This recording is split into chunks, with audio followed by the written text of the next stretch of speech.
সকাল সকাল ঘুম থেকে উঠে দেখি আমার চাচাতো বোন আমার প্যান্টের অর্ধেকটা টেনে খুলে ফেলেছে, শুধু নিচে শর্ট প্যান্ট পরা আছে। এসব কি করছিস রিয়া? তোর মাথা খারাপ হয়ে গেছে? আমি তোর ভাই হই, সে যাই হোস, কোনো কথা বলবি না বলে সম্পূর্ণ টান দিয়ে আমার নিচ থেকে কাপড়টা নিয়ে গেল, শুধু ছাঙ্গিয়া পরানো আছে। কোনো কিছু দিয়ে যে শরীর ঢাকবো তাও পারছি না, সবও নিচে ফেলে রেখেছে রিয়া। আমি যেই দাঁড়াতে যাব আমাকে ধাক্কা মেরে বিছানায় শুয়ে দিয়ে বলল, উঠবি না, যেভাবে আছিস সেভাবে শুয়ে থাক। দেখ তুই আমার চাচাতো বোন, আমি তোকে আমার বোনের নজরে দেখি, প্লিজ তোর সাথে আমি এসব বিষয়ে সিন ক্রিয়েট করবো না, জোরাজুরি করতে চাই না। আর তুই তো জানিস যে আমার গার্লফ্রেন্ড আছে।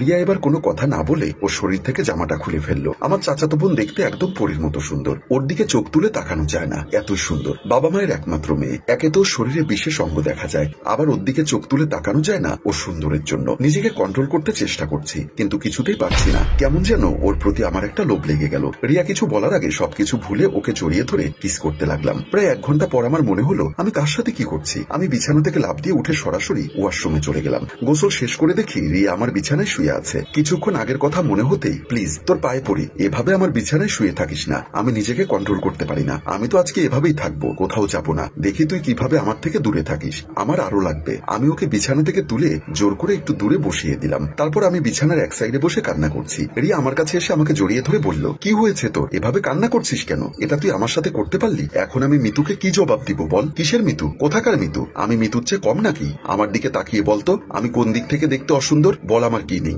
আমি কি তোকে আনন্দ দিতে পারিনি আজকে? ঠাস ঠাস করে গালে দুটো চট দিয়ে দিলাম রিয়ার গালে। মারবি না? আরো মান না, সেই ছোটবেলা থেকেই তোকে ভালোবাসি। আর তুই বলে কান্না করতে লাগলো। তাই বলে তুই আজকে আমার সাথে ছি ছি, ভাবতেও আমার ঘৃণা হচ্ছে। এখন আমি আমার চাচা চাচিকে কি জবাব দিব? আমি তো ভুল করিনি, ভালোবাসা কি অপরাধ? তাই বলে আমাকেই কেন? বিশ্বাস কর কিচ্ছু হবে না, আমি সব সামলে নেব। কি সামলে নিবি তুই? হ্যাঁ, এসব করার আগে একবারও নিতুর কথা ভাবলি না? তুই তো দেখিস ও আমাকে কত ভালোবাসে, সব সময় আমাকে নিয়ে চিন্তা করে। 3 বছরের সম্পর্ক আমাদের, আমি কি বলবো মিতুকে? ওর ভালোবাসা তো অপরাধ ছিল না? আর তুই এই সম্পর্ক করার আগে একবারও আমার সম্মতি নিয়েছিস? প্লিজ লাদেন, সবকিছু ভুলে যা, আমি তোকে আমার ভালোবাসা দিয়ে চুপ চুপ কর তুই, তোর সাথে কথা বলতে ইচ্ছা করছে না, চলে যায় এখান থেকে। এখন আমি মিতুকে কি বলবো আর কিভাবে কি করব বুঝতে পারছি না, আমার মাথা হ্যাং হয়ে যাচ্ছে। রিয়া রাগান্বিত হয়ে ফোঁস করতে লাগলো, আমাকে বলল, আমার সামনে মিতুর নাম নিবি না, আমি সহ্য করতে পারি না, আমি আমার ভালোবাসা দিয়ে তোকে সব ভুলিয়ে দিব বলে রিয়া আমার উপরে ঝাঁপিয়ে পড়লো। ছেলে মানুষ কত কন্ট্রোল করা যায়। আমি মনে হয় জ্ঞান হারিয়ে রিয়ার সাথে তাল মিলাতে লাগলাম। হঠাৎ বাহির থেকে কে জানি কলিং বেল বাজাতে লাগলো। আমি রিয়ার থেকে 2 ফিট দূরে লাফ দিয়ে চলে গেলাম। সবকিছু তোর জন্য হয়েছে।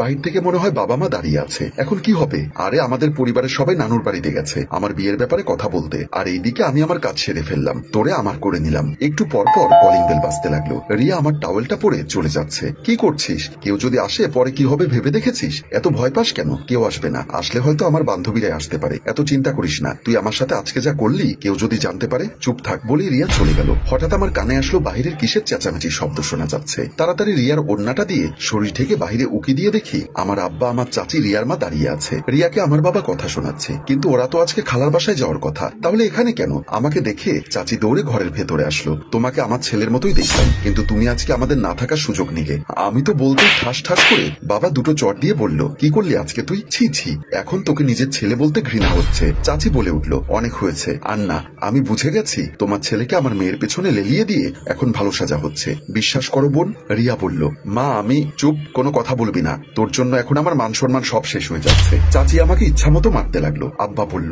প্লিজ বোন তোমার পায়ে পড়ি, আমার ছেলেকে ছেড়ে দাও, বিশ্বাস করো আমি এই এলাকা ছেড়ে চলে যাব। মা ওকে মেরো না, ওর কোনো দোষ নেই। রিয়াকে চাচি ভেতরে টেনে টেনে নিয়ে গেল, আর বাবা তো বোবা হয়ে গেছে, কোনো কথাই বলছে না। আমার এখন খুব কষ্ট হচ্ছে, নাক মুখ দিয়ে রক্ত পড়ছে। বাবা আমার দিকে তাকিয়ে কান্না করছে, খুব টেনশন হচ্ছে আমার। আস্তে আস্তে চোখ বন্ধ হয়ে যাচ্ছে, কিছুই বলতে পারছি না আমি। কিছুক্ষণ পর জ্ঞান হারিয়ে মাটিতে পড়ে গেলাম। 2 দিন পর একটা রেস্টুরেন্টে মিতু আর আমি সামনাসামনি বসে আছি। অনেকক্ষণ কেউ কারোর সাথে কথা বললাম না। অনেক ভালোবাসি রে মিতু তোকে, তুই বুঝলি না, এত বছর ধরে আমাদের সম্পর্ক। রিয়ার শরীরে টাচ করার আগে আমার কথা একটু মনে করলি না যে ওর মতো আর একটা মেয়ে আমার পথ চেয়ে বসে আছে? আমি যখন কথাগুলো শুনলাম কাল সারা রাত ঘুমোতে পারিনি। অনেক হয়েছে রে, আর অপমান করিস না, সহ্য করতে পারছি না। এই বেঈমান, আমি তোকে ভালোবাসতাম বলে এতদিন ভদ্র ছিলাম, কিন্তু আজকের পর থেকে আমার খারাপই দেখতে পাবি। রিয়াকে আমিও দেখে নেব। আর একটা জিনিস তোমাকে দেখাই, ভিডিওটা মিতু আমার সামনে ধরতেই আমি পুরাই অবাক হয়ে গেলাম। আমি আর রিয়ার আদরের মুহূর্তের ভিডিওগুলো এটা তুই পেলি কি করে? এই ভিডিও করলো কে? গেম তো মাত্র শুরু, আর আমি যে কেমন মেয়ে তুই আস্তে আস্তে বুঝতে পারবি।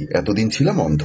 মিতু আমার কথাটা তো মিতু মিতু আমাকে রেখে বাহিরে চলে গেল। আমি মাথায় হাত দিয়ে বসে আছি। আজকে সব শেষ। এই সবকিছুর জন্য দায়ী রিয়া। ও যদি আজকে আমার সাথে শারীরিক সম্পর্ক না করতো তাহলে আজকে আমার আর এই দিন দেখতে হতো না। কিন্তু মিতুর হাতে এই ভিডিওটা কিভাবে কিভাবে গেল আমি তো কিছুই বুঝতে পারছি না। ফোনটা হাতে নিয়ে দেখলাম রাত প্রায় 10টা বাজে। হঠাৎ কিসের জানি একটা শব্দ শুনলাম। পেছনে তাকিয়ে দেখি রিয়া তাড়াহুড়ো করে দরজার সিটকানি লাগাতে গিয়ে হালকা আঙ্গুলে ব্যথা পেল। তুই কেন আসলি আমার রুমে? রিয়া একটা হাসি দিয়ে আমার পাশে বসলো। তোর আঙ্গুল তো কেটে গেছে দেখি। দেখে আর কি করবি, অন্তরের ভেতরে যে কত রক্ত ঝরে পড়ছে সেটা তো আর দেখতে পারবি না। চুপ করে এখানে বস, আওয়াজ করবি না, এমনিতেই বিপদে আছি। আমি রিয়ার আঙ্গুল দেখি অনেকটা কেটে গেছে। টেবিলের উপর থেকে বক্সটা এনে রিয়ার আঙ্গুল ব্যান্ডেজ করে দিলাম। আমি খেয়াল করলাম রিয়া আমার দিকে তাকিয়ে আছে। কি দেখি সেভাবে? তোকে দেখি। জানি না দেখতে পারবো কিনা। এখন বল এখানে কি জন্য আসলি? এ কি তোর ঠোঁটে গালে এসব কিসের দাগ? মনে হচ্ছে যেন কেউ তোকে আঘাত করেছে। এটা বলতে রিয়া কান্না করতে লাগলো। কি রে কান্না করছিস কেন?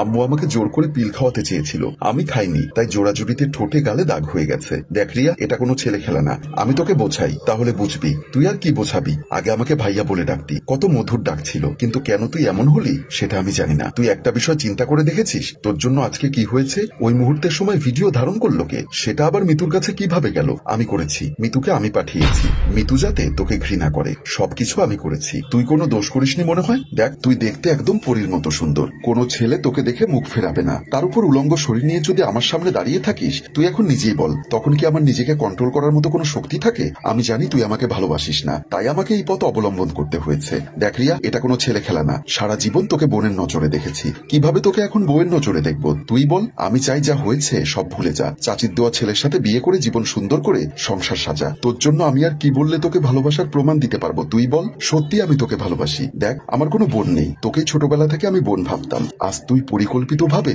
আমার জীবনটা ধ্বংস করে দিবি। আমি বুঝে গেছি তোকে যতই বুঝাই বুঝবি না। তোকে পাওয়ার জন্য যদি আমাকে যুদ্ধ করতে হয় তাও করব, তবুও তোকে হারাতে পারবো না। ঠাস ঠাস করে রিয়াকে দুটো চট দিলাম। তুই কেন ভিডিও করলি? তোর কারণে আজকে মিতুর সব কথা মানতে হচ্ছে আমার। আমি তো মিতুকে ছাড়বো না। এ কথা বলতেই দরজার বাহিরে কে জানি শব্দ করছে, বারবার কলিং বেল দিচ্ছে। কে ওখানে? মিতু বাহির থেকে বলল। লাদেন, আমি মিতু, দরজা খোলো। সম্মানিত দর্শক, বাকি অংশ দেখতে চাইলে কমেন্ট বক্সে লিখে জানান। গল্পটির রচনা ও পরিচালনায় মঞ্জুর মোর্শেদ, ক্যামেরায় শিহাব। ধন্যবাদ।